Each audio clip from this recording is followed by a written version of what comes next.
Hello everybody, it's Mayan Tech, and today we're going to be doing a review on the Apple Watch. Okay, so I'm going to go ahead and start off with a quick unboxing here. So I'm going to go ahead and just lift this off. I already took off the plastic, and looks like we have a second box inside here with these little tabs, and this is probably the Apple Watch box. So I'm going to go ahead and set this aside, and we'll see what else is in there. So looks like we got some papers designed by Apple in California. Let's see. Oh, well, look, we have a second band here, probably a little bigger than the other one. And we've got some instructions on how to use it and things like that. So, don't know if there's any Apple stickers, but looks like we got a charger. And we also got the power cord. Oops, there we go. Pretty cool. It's magnetic. I think that's pretty cool. So let's go ahead and just put all this stuff aside,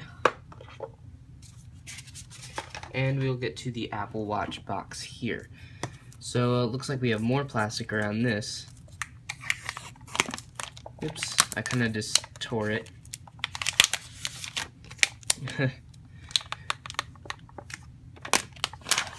There we go. And there's a Apple logo right there. And let's open it. And there we have it, the Apple Watch. So I'm gonna go ahead and set this up, and I will come back with a review.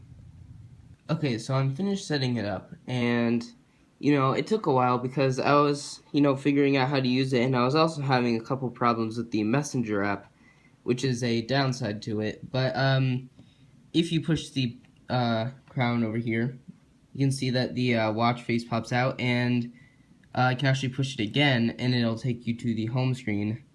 It's a little bright on the camera, but what are you gonna do? So this is the home screen. One thing I find kind of annoying is if I leave it like this and I let it turn off, when I raise my wrist up again, it will be the home screen face and not the watch face. And there's a setting to turn that on and off, and I tried it, but it didn't work. So I don't know what that is. But keep in mind that this is the first version of the Apple Watch and the first software update for it. So, there's probably going to be some problems. But if you want the watch to come up when you turn it on, you have to go into the watch thing, and then it'll turn on. So I'm going to go ahead and start doing some pros and cons about it. I'm going to start with the cons, actually, because there's quite a lot. But it doesn't mean that it's a bad device. So the first one is the Messenger app. You need a iMessenger account, or the person that you're messaging needs an iMessage account, and of course you need one too to use the Apple Watch to message. So it's not like the iPad or the iPod or anything else like that where you can just connect it to your phone and you can send messages to anybody even if they don't have an iPhone.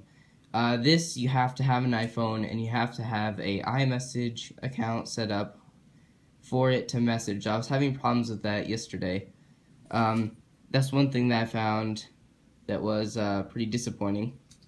Another con is the price. So you're not only paying for the Apple Watch, you're also paying for the iPhone. So if you have iPhone 4 or S or below that, you're going to need to get a new phone for the Apple Watch. If you have a 5 or up, then you're probably good. But, if you're going to get like the latest iPhone and you want the Apple Watch, that could be pretty expensive. So, if you don't want to spend a lot of money and you don't have an iPhone, I'd not recommend getting this. But, I already had an iPhone, so I wanted to get this. I actually got the cheapest model because, who wants to pay like $500 for a watch? And they all do exactly the same thing. Some people are saying that the Sport Edition, which is what this one is better because, the material that the watch is made of on the side and stuff doesn't scratch as easy as like the Watch Edition does, which is a nice thing. Another con is Siri doesn't have a voice, so if I go ahead and push this down, hello, you can see it, Siri says nothing back, unlike the iPhone. That's another thing that disappointed me about this. I thought that it would be cool if you could just have it hands-free and like while you're driving or eating or something like that, and you'd be able to hear Siri say something. But I guess not. Another thing is I can't find out how to delete mail, so I've seen people that say you can just force touch. So like if I click on this and I hold down on it, it says flag, read, or archive. There's nothing here that says delete. I've seen people do it before where they can hold it down and it says delete, but it doesn't really work. I don't know if that's just a thing that's broken, or if I'm not doing it right, or if it's not even a thing. But, you know, that's another cron. Another thing that I was explaining earlier was if you want the watch to come up, the watch face to come up when it falls asleep, you have to actually open it. So if I actually turn this on now, it's just the home screen. So you actually have to zoom into the watch and then, you know, let it fall asleep. And then when you turn it on, it'll be the watch face. So that's another thing that's disappointing. Another disappointing thing was the watch faces. There's not that many. I do know that in a future update there will be more. But, you know, you're kind of limited to stuff here. This is pretty much all they have. I like this one because, you know, it's really easy to look at. You can just see what time it is really quickly. But, yeah, more watch faces. That's something that we need. Now I'll do a couple things that I like about it, or pros about it. So one thing I really like is the Taptic Engine. I believe that's what it's called. So when you get a message, it like vibrates. It doesn't really vibrate. It feels like someone's tapping on you. That's what everyone says. But if I push down on here, you can actually feel it. But you know, you can't feel it because it's not. There's no way to do that. But when you're wearing it is what I mean. You can feel it, which is pretty cool. The other thing I like is the crown here. It's really smooth.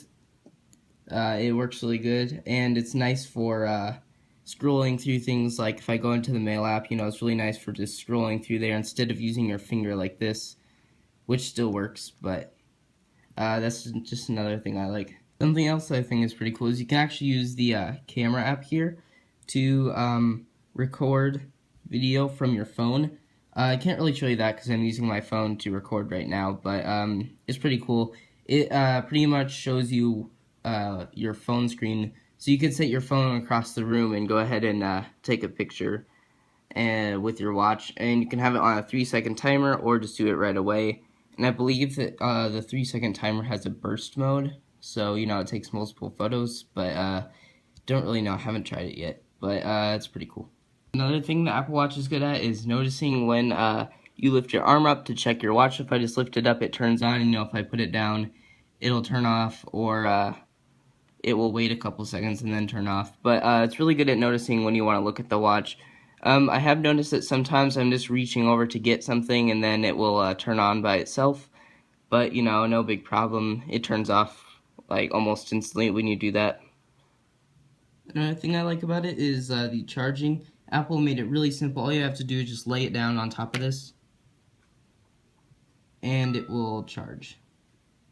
Okay, so now we're pretty close to the end of the video, so I'm going to answer a couple questions that you might have, and a pretty big one, which is the Apple Watch worth it or not? So, I'm going to answer, is the Apple Watch worth it or not? So, it kind of depends on who you are, what you do with your phone and things.